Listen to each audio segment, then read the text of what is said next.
So welcome back to my story time. I'm finally making this video. I've been going back and forth with myself for like over a year thinking, am I going to tell this story? Contemplating, because it's extraordinary. It's something that not a lot of people talk about. And it's not that I'm embarrassed or ashamed, but it's more that it's just abnormal. And so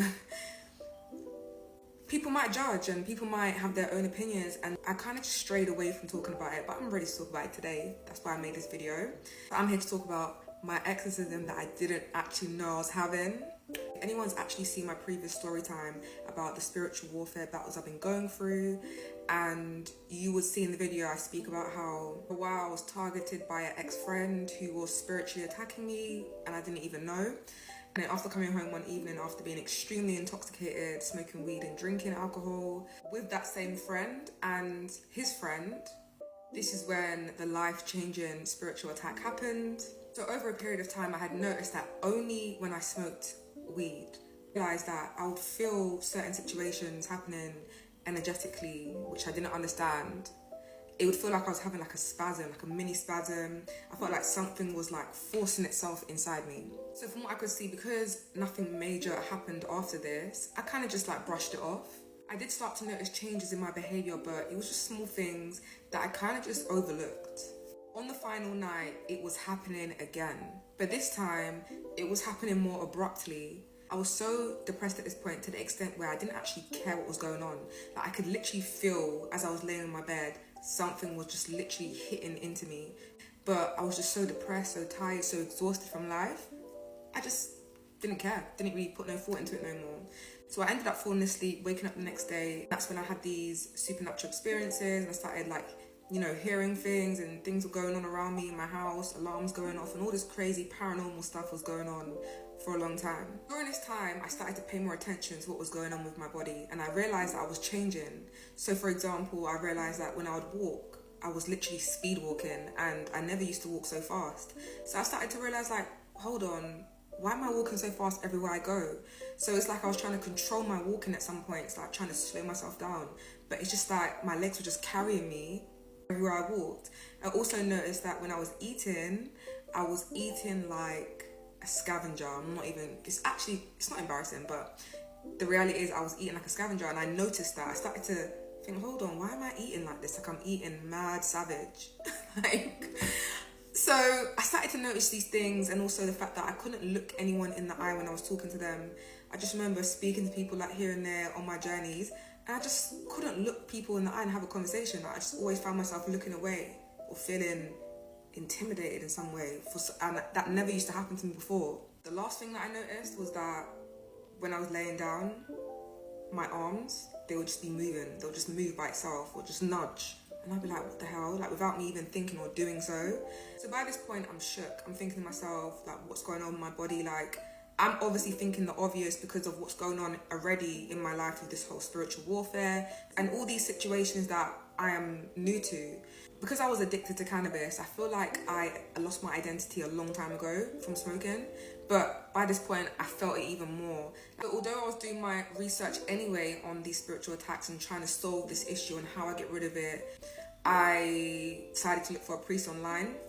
I googled priests, had a few phone calls, was telling them that I was having some spiritual experiences, and then I actually spoke to someone that actually could help, and he agreed to come for a meeting at my house to look around. So like in the movies. So I was like, okay, cool.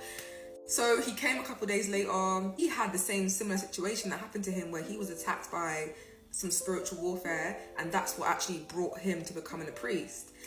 At the same time, he was just basically like, you need to just put your Bible next to your bed and just, pray about it and da-da-da. So he actually couldn't solve my issues on the spot, which I was quite disappointed about. So I decided one day to take a trip into Tooting, where I grew up, and go to one of the churches there to speak to the pastor. So I've headed over to the church, spoke to the pastor, and I sat down. Imagine, I've just unloaded on him and explained everything that's going on. Paranormal activity, I can hear this, I can hear that, I'm seeing this, I'm seeing that. And he's literally just sitting there, legs crossed, like, okay. So I'm thinking, another disappointment, he can't help me. I've gone to another church nearby that I know about. Same thing, couldn't help me. Just giving me the basics, I'll pray, open the Bible next to your bed, whatnot. So I'm just like, damn, like, what am I gonna do? So I'm literally on my way back home. So I live in an estate next to a train station. So I've got on the train one stop back to my house, tears in my eyes. As I got off the train, I'm walking out the train station to go into my estate. And as I'm walking out the station, I'm seeing some commotion on the right. I'm seeing the police there. I'm seeing people standing there watching, and something's going on. So I'm thinking, do you know what? My life's boring. I'm lonely. I'm going through a lot right now. Let me get in some quick entertainment. So I've stopped to watch what's going on to see like what's happening. All of a sudden, like some man just started talking to me like. So this situation is so crazy to me. I can't even remember what we was talking about other than the whole commotion with the police. But I remember this, that I said to him, like, I'm going through some spiritual issues and I came back from a church and they couldn't help me. And then he said to me, oh, like, well, I go to a church on da-da-da road. And he mentioned the road next to my house. And he was like, you should go there. They can help you. Go there on Saturday night. I'll be there. Saturday at 6 p.m. So I'm like, I know that church. The same church that I walk past like every other day to go to the town centre to go to food shopping. The same church that I've walked past and I've actually acknowledged and been like, I will never go in that church because it looks so dark and dingy. I will never go in there. It looks like dangerous type shit. So it's 5:50 Saturday evening. I've got to the church early. I'm seeing the pastor as I've walked in, standing by the door, talking to some ladies, and then they've walked in. So he's greeted me and I told him that I'm looking for my friend. He advised me to come to this church because he comes here and that he believes that I can get help here for my issues. Then he was like, okay, so what did the guy look like? Do you know his name? And I was like, I can't remember his name, but he's white with grey hair, old man. And then he was like, that person with that description doesn't come to this church. And I was like, okay. He was like, what's the issue anyway? So then I've just gone into this situation. I didn't think nothing of it. I've gone into the situation. And then he's taken me into the back room to have a conversation with me about what's going on. So I've explained more or less everything that's going on. And he's like to me, you need deliverance, you need prayer, da da da da. He's like, attend the church. So I'm like, okay, cool, I'm having hope here. So as I'm in the service, I'm looking around and I'm seeing like 15 people around me. Like literally 15 people in the church. And I'm thinking, bro, like, where's everyone? So this is a very small church. So the sermon started and the pastor started preaching. My man starts talking about witchcraft, dabbling in witchcraft. I'm thinking, what the hell? So he's talking about it. I'm not gonna lie, I'm kind of feeling a bit small. But then I'm thinking, excuse me, sir, but you're actually misconstruing my situation because I've never actually dabbled in witchcraft. I actually never knew what it was before it started happening to me. So then obviously, service is done now. He's like to me, I'll come back again next week. So as I've gone back to the church the next week, I've noticed that it's the same 15 people there again. This whole story is orchestrated. Like, as much as he's preaching about my situations, what I feel like, he's briefing the church, telling everyone to pray. I'm noticing people standing at the altar, young girls, and they're basically saying that they feel like there's someone's done black magic on them and someone gave them food and this and that. And everyone's got a story about pastors like repeating the story of what happened to the person. Next thing you know, he's putting their hands on them and praying, and then they're on the floor rolling around, and I'm thinking, what the actual... But then I'm thinking to myself, no, this is real though. Shit, I'm going through spiritual warfare right now. This is real.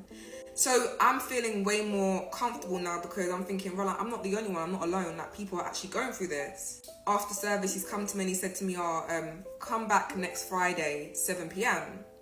And I'm thinking Friday, like, it's not on the normal service day because he only has services on a Saturday in this church. So I'm like, right, Friday, 7 p.m, I'm not thinking nothing of it. Gone home, the week's gone past. Friday's come now. Got to the church 5 to 7, I've walked in. I'm seeing everyone already in their place, like the same people. And this time, no one's talking to me. Like, people normally would be like, hey, how are you, da da da. But no one's saying nothing to me, so I'm just like, just going to my seat where I normally sit. So I've gone to my seat, and obviously the service has started, right? The pastor's talking about witchcraft. So then he's preaching about it and, you know, how to stay away from it and stay closer to God and whatnot. And then he's asked the church to now pray for what they want, like pray for what they need to happen in their life. He's come over to me personally and he's gone, pray to God about the situation. Like, pray about what you want to happen from this. He's saying, while you're praying, make sure you're clapping. He's telling the church to clap, So I'm just like, all right, cool. By this point, I actually didn't know how to pray. Like, when it comes to prayer, I wasn't really a praying person. I didn't know how to pray or what to say. So I just thought, let me just stick to what's going on. Let me pray about these attacks and that it stops, So everyone's praying in the church now. Everyone's clapping, I'm praying, I'm clapping, I'm saying, God, please remove this situation, stop these attacks, And I'm kind of repeating myself because, you know, my vocabulary is very limited right now. I'm not even going to lie, like I didn't even know what to say, but I just knew, let me get to the point of what's going on. So I'm praying, I'm clapping. Everyone's praying, they're clapping. As I'm praying and clapping, I'm starting to feel hot. I'm thinking, okay, this must be working, like something's changing. I'm feeling hot, like maybe there's Holy Spirit's in here right now. Like, as I'm getting hot and I'm feeling a change in the energy, it's making me go harder. So I'm clapping harder now, you know, I'm praying more. I'm like, God, I'm like proper like putting my all into it. Guys, as this is happening, I'm feeling something on my legs. It felt like a snake spiraling down my legs. And I could feel it heavy. It's working. Let me keep doing this. I'm going hard now with the prayer, repeating myself, clapping. It's spiraling down my legs, heavy. I'm looking at my legs now. I'm looking down. I'm thinking, what the hell? But I'm still clapping. I'm still praying as I'm looking, and I'm just closing my eyes back and I'm just continuing. All of a sudden, my eyes start rolling back out of nowhere. I can't control it. I'm just having like some fit, like my eyes are literally I can feel my eyes in the back of my head. This is happening for a good like 7 seconds, and I'm feeling something at the same time exiting my feet. It's leaving my feet, through my feet. As I've come back now into clearer vision, my eyes are feeling like this, like even though I'm looking like that, my eyes are feeling like crossed. And then as I've looked, I'm seeing the pastor standing right in front of me. He was literally watching the whole thing. And then all he said was, now go home and sleep. And I've just gone, okay, thank you. And I've just walked out, but I feel so calm, like I feel so mellow. I went back home and I went straight to bed. It solved a problem, but not the problem. And I was grateful for that experience. And now, why I think the man I spoke to at the train station was an angel, he told me to go to this church.